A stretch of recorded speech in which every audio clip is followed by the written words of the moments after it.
everyone's finally talking about Christian nationalism, but as we know from the Military Religious Freedom Foundation, this is not new. This has been part and parcel of the Republican Party and of people within the Republican Party since at least the early 70s, starting with Pat Robinson and the whole 700 Club crew and, what's that dude in Oklahoma? Oral Roberts.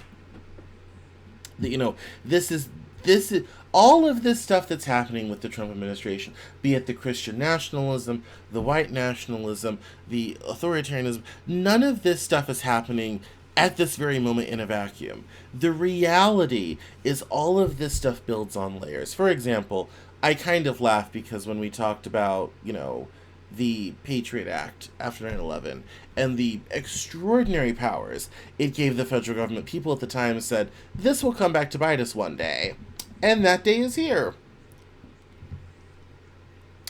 There was even frustration on the part of Congress about the authorization for military force, or AUFMs, and Congress actually ended up pulling all of them and caused a bunch of operations overseas to be killed off because Congress finally, got rid of authorization and quit funding several overseas adventures, and the all of this is built in layers. All of it comes along as this more like a pervasive wave. The problem is that makes it very hard to track because in a news narrative environment, we have a story and there's a beginning, there's a middle, and then there's sort of an end, and we move on. And the reality is, a lot of this stuff, there's actually a thread to it all.